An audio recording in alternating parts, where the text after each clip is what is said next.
Hello friends, good evening. आज के इस वीडियो में हम बहुत ही इंटरेस्टिंग तरीके से रोज कहानी पाठ को समझेंगे और 5 से 10 मिनट के अंदर में ही पूरे चैप्टर को बहुत ही अच्छे तरीके से समझ लेंगे। सिंपल सी बात है कि अगर आपने अभी तक कुछ भी पढ़ाई नहीं किया हो और रोज कहानी पाठ को अच्छे से समझना चाहते हो तो ये वीडियो आपके लिए बहुत ही ज़्यादा लाभदायक है। तो चलिए फ्रेंड्स, देखते हैं रोज कहानी पाठ है क्या। ठीक है फ्रेंड्स, रोज क्या है? तो रोज एक कहानी है। ठीक है फ्रेंड्स, रोज क्या है? तो यह एक कहानी है। और ये कहानी कब लिखी गई थी? तो 1934 में। याद रखिएगा, आपके एग्जाम में ये भी पूछ सकता है, रोज कहानी कब लिखी गई थी? तो 1934 ईस्वी में। ठीक है फ्रेंड्स, चलिए आगे देखते हैं कि रोज कहानी किससे संबंधित है। रोज कहानी जो है वो आखिर किससे संबंधित है? तो वो गैंग्रीन से संबंधित है। किससे संबंधित है फ्रेंड्स? तो गैंग्रीन से संबंधित है। गैंग्रीन क्या है? तो यह एक खतरनाक रोग है। खतरनाक रोग जैसे कि ये कांटा के चुभने से होता है। ठीक है फ्रेंड्स, रोज कहानी जो है वो आखिर किसके द्वारा लिखा गया है? रोज ये कहानी जो है आखिर वो किसके द्वारा लिखा गया है? तो वो लिखा गया है अज्ञे जी के द्वारा। किसके द्वारा लिखा गया है फ्रेंड्स? तो ये अज्ञे जी के द्वारा लिखा गया है। ठीक है फ्रेंड्स, अज्ञे जी का जन्म तथा निधन की बात कर लेते हैं। तो अज्ञे जी का जन्म कब हुआ था तथा निधन कब हुआ था, इस पर बात करते हैं। तो इनका जन्म 7 मार्च 1911 ईस्वी को हुआ था और इनका निधन 4 अप्रैल 1987 ईस्वी को।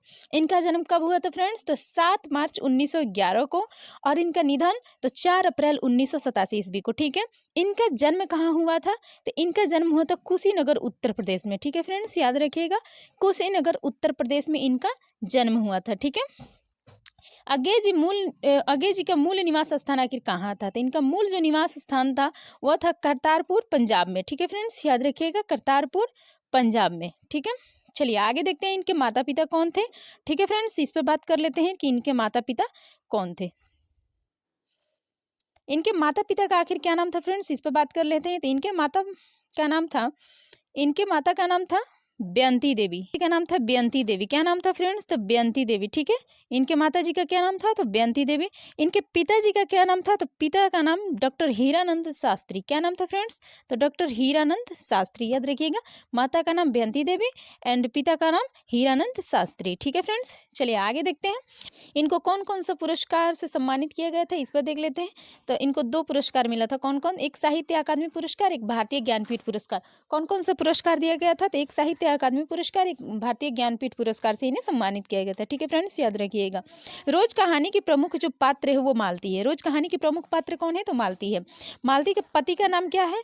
तो मालती के पति का नाम है महेश्वर। मालती के पति का नाम क्या है आखिर? महेश्वर। और मालती का एक पुत्र भी है, उसका क्या नाम है? तो टीटी। याद रखिएगा, आपके एग्जाम में ये प्रश्न पूछ सकता है, मालती के पुत्र का क्या नाम था? तो टीटी।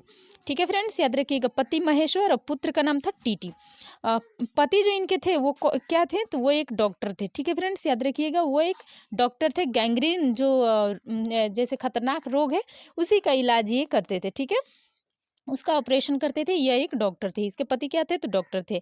और जो टीटी था उसका काम था, या तो वो दिन भर हमेशा सोता रहता था या फिर रोता रहता था। उसका वही काम था, वो या तो सोया रहता था या फिर वो रोता रहता था हमेशा। ठीक है फ्रेंड्स, हमेशा रोता रहता था या फिर वो हमेशा सोता रहता था। ठीक है, लेखक जो है वो 4 वर्ष बाद, लेखक 4 वर्ष के बाद लेखक जो है वो मालती से मिलने आए। क्या करने आए फ्रेंड्स? तो मिलने आए। दूर के रिश्ते के नाते लेखक क्या लगते हैं? तो भाई लगते हैं। मालती के लेखक क्या लगते हैं फ्रेंड्स? तो भाई लगते हैं। दूर के रिश्ते के नाते से मालती के ये क्या लगते हैं?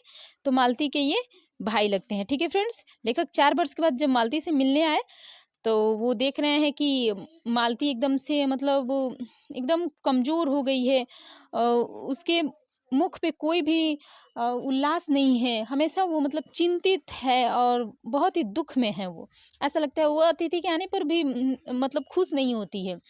तो जब लेखक आते हैं इनसे मिलने के लिए, वो खुश नहीं होती है। दूर के रिश्ते के नाते लेखक क्या लगते हैं? तो लेखक मालती के भाई लगते हैं, जिनका बचपन जैसे मालती के साथ साथ ही बीता था। ठीक है फ्रेंड्स, याद रखिएगा। चलिए, अतिथि के आने पर भी आगे देखते हैं। अतिथि के आने पर भी अतिथि के आने पर भी मालती खुश नहीं होती है। अतिथि के आने पर भी मालती खुश नहीं होती है। उसके चेहरे पर कोई भी जैसे कि कोई भी खुशी नहीं दिखती है। वो हमेशा उदास ही रहती है और ना ही वो अतिथि का हाल पूछती है। मालती जो है वो अतिथि के आने पर भी खुश नहीं होती है और उनका हाल भी नहीं पूछती, केवल प्रश्नों का उत्तर देती है। केवल प्रश्नों का उत्तर देती है। ठीक है फ्रेंड्स, याद रखिएगा, केवल प्रश्नों का उत्तर देती है। बात कर लेते हैं मालती और लेखक का बचपन कैसे बीता था। ठीक है फ्रेंड्स, खेल कूद, पढ़ाई लिखाई, लड़ाई झगड़े, सब कुछ लेखक और मालती का बचपन जो है वो साथ साथ ही बीता था। ठीक है फ्रेंड्स, जैसे कि ये हमेशा बचपन में लड़ाई झगड़ा भी किया करते थे, साथ में पढ़ाई भी किए हैं और कुछ गलती भी किए हैं जिसके कारण से ये मतलब पीटे गए हैं, दोनों की पिटाई भी हुई है। तो बचपन में इन दोनों का बचपन एक साथ बीता है, पढ़ाई लिखाई से लेकर के खेलकूद सब कुछ बचपन में इनका साथ साथ ही बीता है। अब मालती की जैसे विवाह हो चुकी है और मालती का एक पुत्र भी है। 4 साल बाद जब लेखक उसके घर जाते हैं तो जो इन लोगों का बचपन है एक साथ बीता है, तो एक नाते से ये लोग दोस्त भी हुए, दोस्त भी हैं और लेखक दूर के रिश्तेदार के नाते इनके भाई भी लगते हैं। ठीक है फ्रेंड्स, याद रखिएगा। आगे बात करते हैं। नहीं पढ़ती थी, बचपन में मालती जो है वो नहीं पढ़ती थी। उसके मालती के जो पिताजी हैं वो किताब दिए, किताब ला करके दिए मालती को और बोले कि इसे 20-20 पन्ना रोज पढ़ा करना।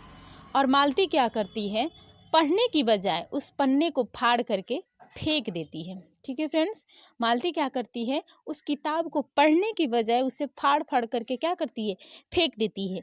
अब अखबार के टुकड़े को भी अब अखबार के टुकड़े को भी तरसती है। अब मालती जो है उनका बचपन तो जैसे बीत चुका है, उनका जब मालती का विवाह हो जाता है और वो जब महेश्वर उसका पति है, वो अस्पताल से लौटते समय एक कागज के टुकड़ा, अखबार के टुकड़े में आम लेकर के आते हैं और वो मालती से बोलते हैं कि इसे रख दो। तब वो मालती अखबार का जो टुकड़ा है उसे लेकर के नल की ओर भागती है पढ़ने के लिए। तो लेखक वहीं देखते हैं कि बचपन में जो लड़की किताब के पन्ने को फाड़ फाड़ कर फेंक दिया करती थी, आज वो अखबार के टुकड़े के लिए भी तरसती है। इस प्रकार से लेखक यहाँ पे इस पाठ में दर्शाए हैं। ठीक है फ्रेंड्स, आप लोग याद रखिएगा और इसका नोट्स बना लीजिएगा अपनी कॉपी पर, या फिर आपको नोट्स चाहिए तो हमारे टेलीग्राम चैनल से भी जुड़ सकते हैं। लिंक आपको हमारे चैनल के डिस्क्रिप्शन में मिल जाएगा। ठीक है फ्रेंड्स, आगे देखते हैं। मालती सुबह से रात 11 बजे तक मालती सुबह से रात 11 बजे तक घर के कार्यों में अपने को व्यस्त रखती है। घर के कार्यों में क्या करती है, अपने को व्यस्त रखती है, वो हमेशा बिजी रहती है। जैसे कि लेखक पूछते हैं कि तुम ऐसे अब अभी तक खाना नहीं खाई, जा कर के खाना खा लो। तो वो कहती है ऐसा तो रोज होता है। जब वो लेखक पूछते हैं कि टीटी इतना क्यों रो रहा है, तब वो मालती कहती है ऐसा तो वो रोज रोता है। मतलब कि रोज शब्द का अधिक बार ये प्रयोग करती है, इसलिए इस पाठ का नाम रोज पड़ गया। ठीक है फ्रेंड्स, तो बहुत ही सुंदर ये कहानी है जो कि हमारे सच्चिदानंद हीरानंद बच्चाई अज्ञे जी के द्वारा दर्शाया गया है, लिखा गया है। तो बहुत ही अच्छे तरीके से समझाए हैं इस कहानी को कि बचपन में वही मालती जो पढ़ने के लिए कहा जाता है तो वो किताब के पन्ने फाड़ देती है। अब उसका विवाह हो चुका है और उसके पति जब टुकड़े में जब आम का फल लेकर के आते हैं तो उसे पढ़ने के लिए, वो पढ़ने की इतनी उत्सुकता है उसके अंदर, अखबार का जो टुकड़ा है वो कहाँ नल की तरफ लेकर के भागती है पढ़ने के लिए। ठीक है, तो समय रहते पढ़ना चाहिए। और इसी तरह का वीडियो आपको अगर चाहिए सभी चैप्टर का तो आप हमारे चैनल को लाइक करें, सब्सक्राइब करें और कमेंट जरूर करके बताएं कि आपको ये वीडियो कैसी लगी। तो मिलते हैं फिर नेक्स्ट वीडियो में, तब तक आप सभी हंसते रहिए, मुस्कुराते रहिए और खूब मन लगा करके अपनी पढ़ाई करते रहिए। वीडियो पसंद आए तो लाइक जरूर कीजिएगा और अपने दोस्तों के पास ज़्यादा से ज़्यादा शेयर कीजिएगा और कमेंट करके हमें ज़रूर बताइएगा कि आपको ये वीडियो कैसी लगी।